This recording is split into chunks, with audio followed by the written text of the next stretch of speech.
the image here depicts what actually happened during the peaceful protests. You know, the protest actually took a different turn when the insensitive colonial troops decided to use violence. What was supposed to be a peaceful protest became violent. As you can see here, the women fought gallantly, and some of them, like about 55 of them, lost their lives.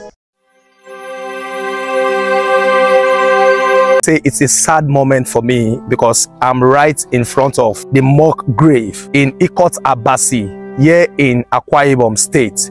It is tagged Aba Women Riot in the year 1929. You must have read about the Aba Women Riots, the women who revolted.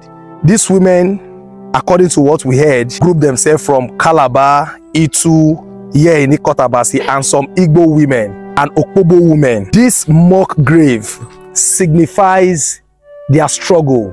They all stood up for their rights in the year 1929. This is the Women War Memorial here in Ikot Abasi, Akwa Ibom State, Nigeria.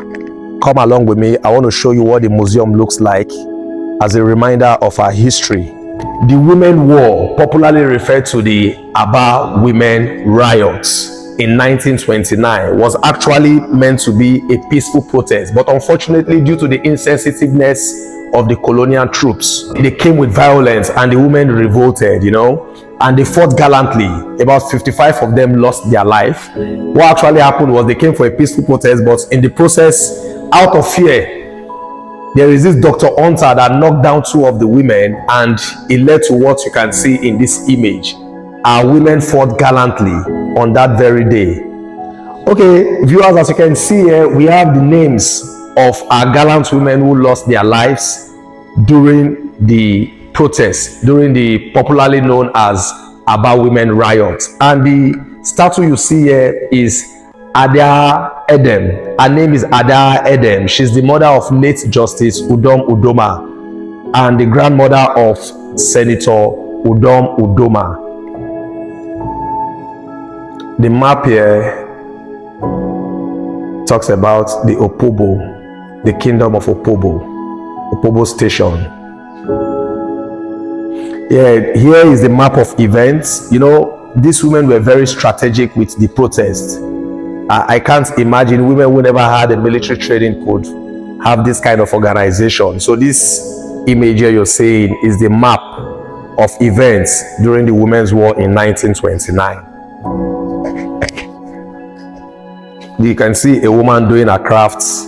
That's to show you how industrious our women were in those days. You know, she's doing what we call, what she has in her hands here is a mat. So she's weaving a mat.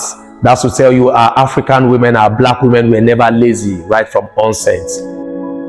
As clearly shown on this image, these are the slave masters, and this is the port, the bridge of no return.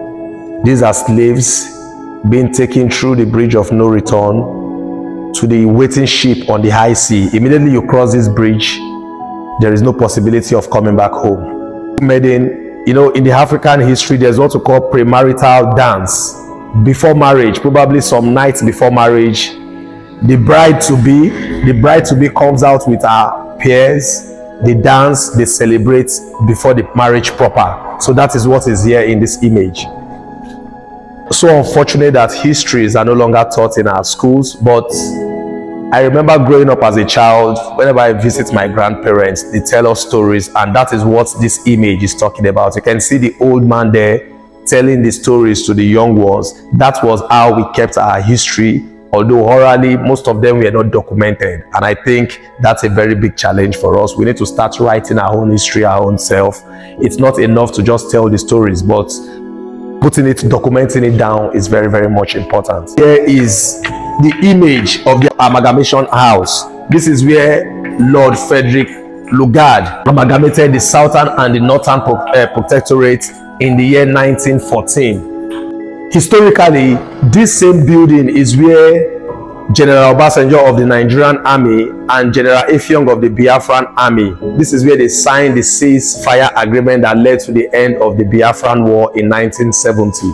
This is an Ibibio costume. You see how beautiful our women are. This costume shows that these ladies represent the Ibibio tribe of Nigeria. This town was formerly known as Opobo, you know, Egwanga, before it was later renamed Ikot Abasi. And the people are known for fishing.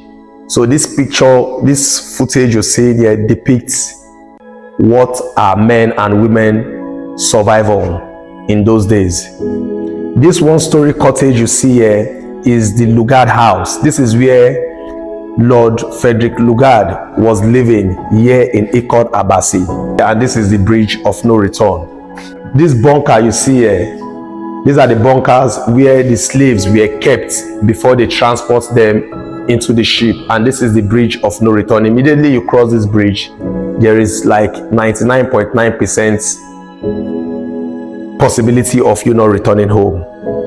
This is the image of the German bridge. This German bridge was constructed around 1902 and it was reconstructed in the year 2002. That's like about 100 years after, by the same German. So it's called the German bridge. The bridge is still standing till today here in Ikot Abasi. The image you see here is the boat building yard. Our people were constructing boats here in Ikot Abasi. As you can see, here in Africa, Nigeria especially, we produce palm oil because most of our soup we eat around this region is prepared with palm oil, and this image depicts that. So this is our women. This is the process by which they make the palm oil. Palm fruits. These are palm fruits. This is the process of selling the palm fruits in the markets, after which they take it home to go and process it and get the palm oil out of it. That is what you see in this image. You can see this image. These are the colonial troops engaging with the women. But these women, they showed bravery. They understand we live to die and we die to live. These women actually showed bravery because they stood for what they believed in and they resisted the colonial troops. That is what this image is all about.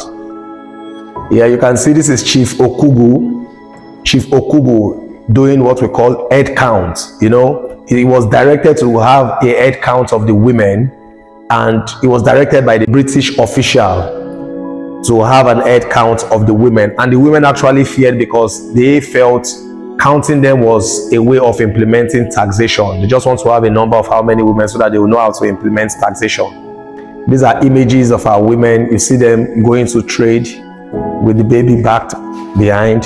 And look at our beautiful mother here, teaching the daughter how to prepare food in the African way. The image you're seeing here is the image of Lord Frederick Lugard, the first British governor general of colonial Nigeria.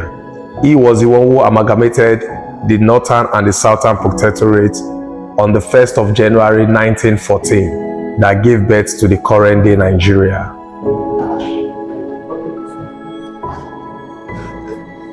This is the statue of the leader of the women riot, Akwa Ibom. You can see her, she disarmed a rifle from one of the soldiers, the colonial soldiers, and brought him down, showing strength, showing resilience. That's to tell you how powerful the African women are.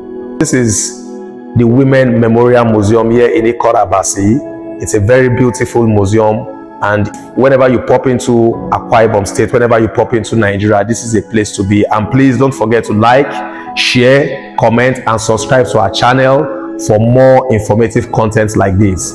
This is our discovery for today. See you next time.